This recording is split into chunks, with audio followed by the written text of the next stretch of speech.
Now, again, we are continuing to follow that horrific shooting that happened. And again, it left 6 people dead. We know at least 4 of them are family members. 24-year-old Daricka Moore made his first court appearance in Clay County's Circuit Court today. January 10th, 2026. A Friday night in Cedarbluff, Mississippi. 6 people murdered. And the killer? Their own family member.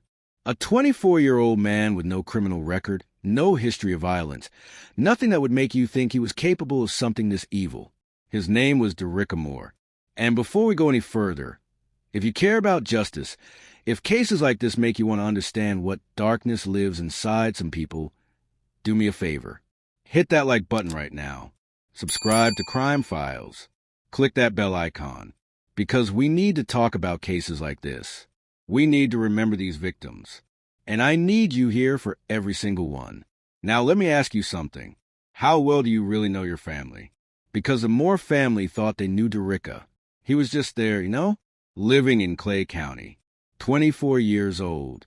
No trouble with the law. Not even a parking ticket. Sheriff Eddie Scott would later say Daricka had never been on their radar. Not once. He was invisible to law enforcement because he'd never given them a reason to notice him. But that Friday night, everything changed. And what makes this so terrifying is that nobody saw it coming. Not his family. Not the community. Not anyone. Let me take you to David Hill Road. There's a mobile home there where Glenn Moore lived. Glenn was 67 years old.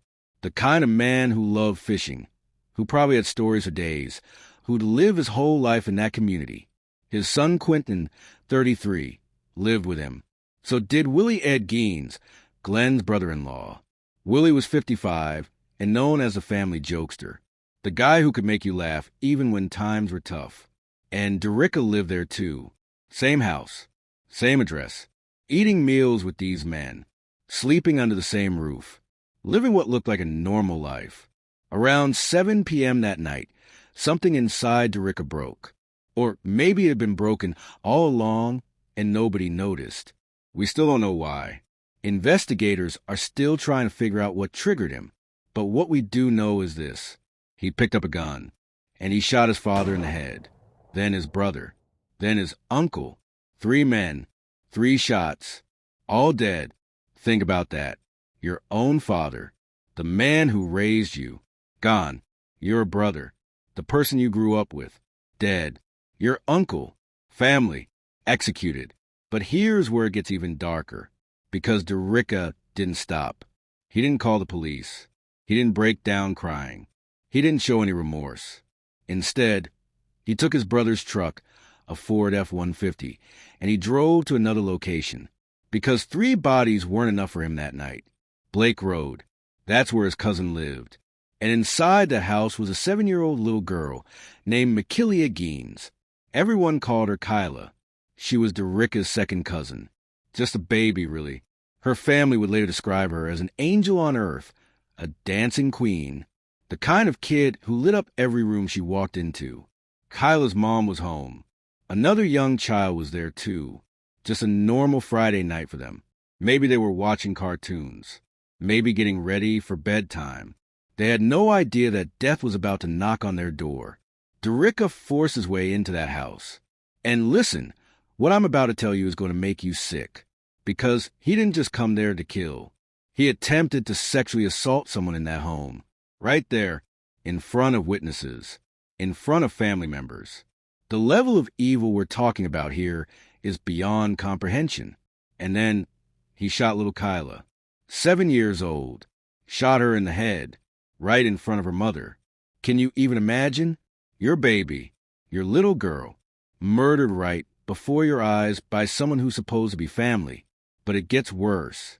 He took his gun and pressed it against another child's head. Another young kid, staring down the barrel of a loaded weapon, held by a man who'd already killed 4 people that night. We don't know if the gun misfired or if Daricka decided not to pull the trigger. Either way, that child survived. But think about the trauma. Think about what that does to a kid's mind for the rest of their life.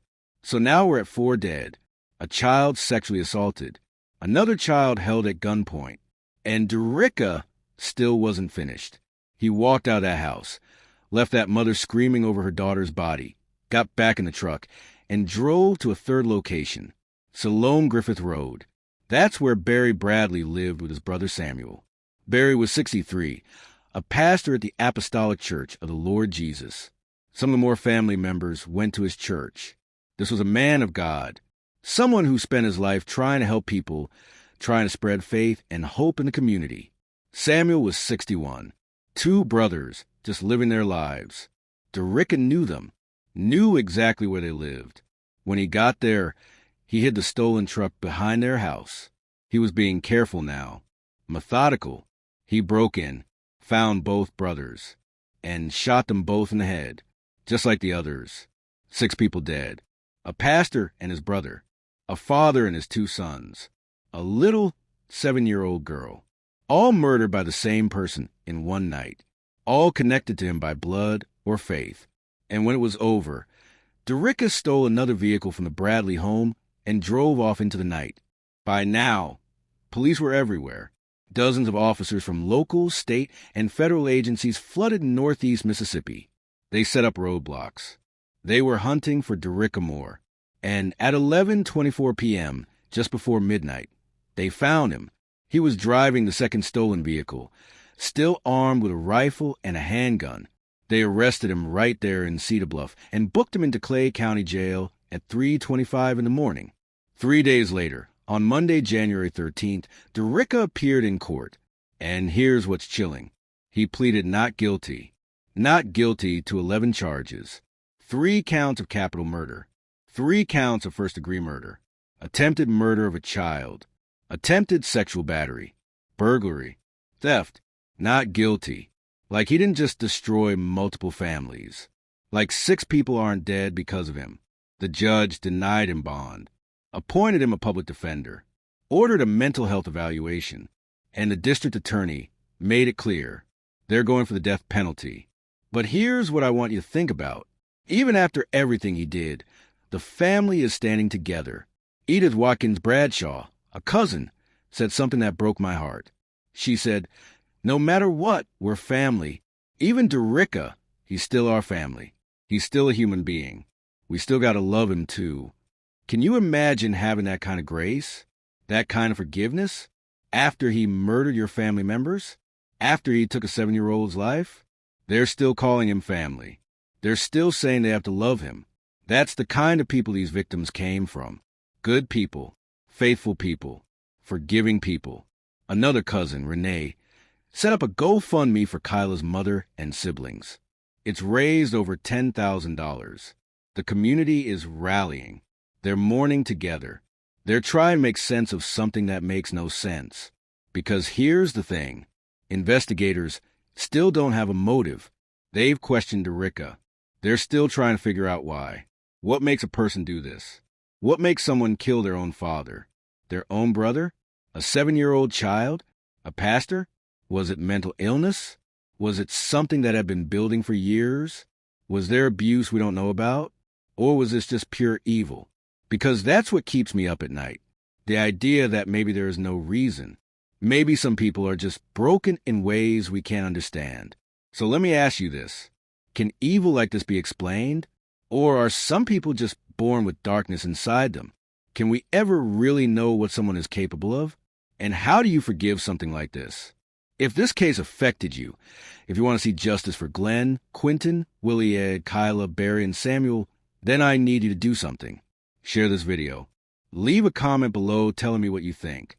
Subscribe to Crime Files so we can continue to bring attention to cases like this.